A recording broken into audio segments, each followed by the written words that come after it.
મારું નામ અજીત ઇસ્માઇલભાઈ કુરેશી છે। હું શ્રોપ હોસ્પિટલ પાછળ રહું છું। શું હતી આજની પોલીસ? આમાં એવું છે સાહેબ કે આપણે જે આરીફભાઈ પટેલ છે એમણે ફારૂકભાઈ મંસૂરી પાસેથી 6,50,000 રૂપિયા વ્યાજથી લીધા હતા જરૂર પડતા એમને ધંધામાં। ત્યારે એણે શરત મૂકી હતી કે દર મહિને હું 1,20,000 વ્યાજ લઈશ અને જેનો સમયસર વ્યાજ એ વ્યક્તિ 1,20,000 રૂપિયા ચૂકવતો હતો ને આશરે 2 વર્ષથી એ વ્યક્તિએ 1,20,000 રૂપિયા દર મહિને 2 વર્ષ લગી ચૂકવ્યા છે એને। અને છતાં પણ પછી એને પૈસાની માટે હેરાનગતિ માનસિક રીતે ત્રાસ આપતો હતો અને વારંવાર મારા ઘરની સામે જે વ્યક્તિ રહે છે તે આવીને વારંવાર એને જાનથી મારવાની ધમકીઓ આપે છે, એને વારંવાર હેરાનગતિ કરે છે। અમે પણ જોઈએ છીએ ફળિયાના આગેવાનોની વચ્ચે ઊભો રહીને જાનથી મારી નાખવાની ધમકી આપ્યા કરે છે।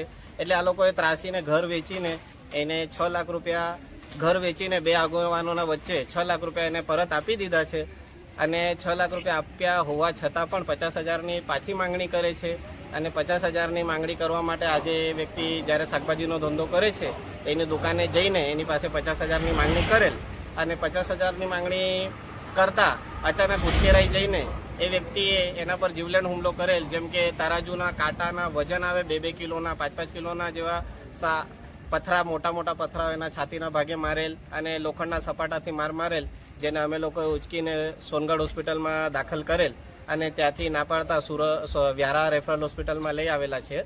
તંત્ર પાસે આપ શું અપેક્ષા રાખો છો? સાહેબ, આ વ્યક્તિ જે છે ફારૂકભાઈ મંસૂરી, જે અગાઉ પણ જેલ ભોગવી ચૂકેલ છે હત્યાનો ગુનામાં, આનો ઇતિહાસ ગુનાહિત છે।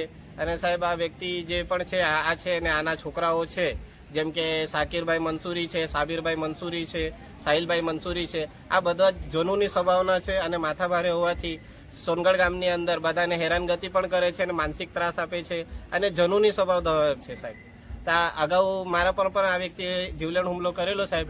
મેં આની પાસેથી 60,000 રૂપિયા લીધા હતા, જેના બદલામાં મારી પાસેથી 1.5 લાખ રૂપિયા જેવા આશરે ચૂકવી દીધેલ, જેના પુરાવા મારી પાસે છે અને મને જાનથી મારવાની ધમકી આપેલ, જેની રેકોર્ડિંગો પણ મારી પાસે છે, જે મેં અમારા અગાઉ પીઆઈ ગોહિલ સાહેબ હતા એમની સામે મેં રજૂઆત કરેલી અને આપણા વ્યારા જિલ્લા એસપી સાહેબની સામે પણ મેં રજૂઆત કરેલી, જેમની અગાઉ મેં અરજી પણ આપી છે। મારા પણ જીવલેણ હુમલો કરેલો, મેં પણ રેફરલ હોસ્પિટલમાં સારવાર લીધી હતી।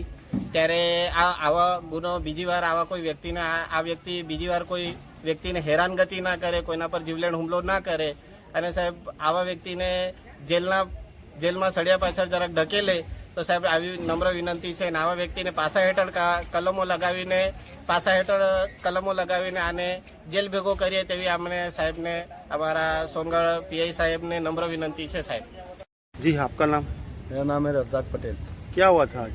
ये आज ऐसा बनाव बना, ये मेरा भाई जो है ना आरिफ पटेल, मेरे से 2 नंबर छोटा है, तो वो सोनगढ़ में रहता है।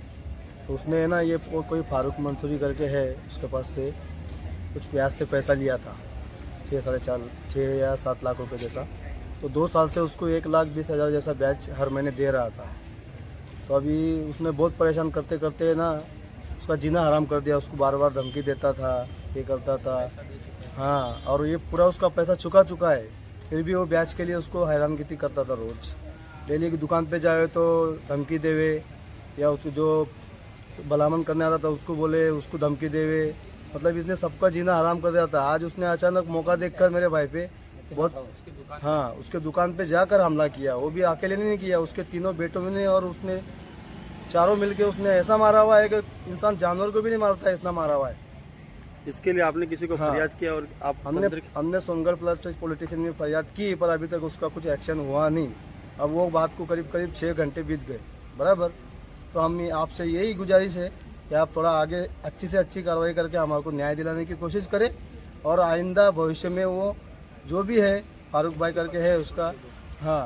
और मेरे भाई की है ना ज़्यादा इंजरी खराब हुई है, उसकी राइट साइड में 2-3 पसली टूटी हुई है, थोड़ा मार भी, चला भी नहीं जा रहा है, उससे बात भी नहीं हो रही है, वो थोड़ा होश में रह रहा है, थोड़ा बेहोश हो रहा है। बस आपसे यही गुजारिश है कि आप थोड़ा ये बात को है ना आगे तक पहुंचा के न्याय देने की कोशिश करें, और आगे वो कभी सोनगढ़ शहर में किसी को तकलीफ ना दे। और बस हाँ, यही आपसे गुजारिश है बस।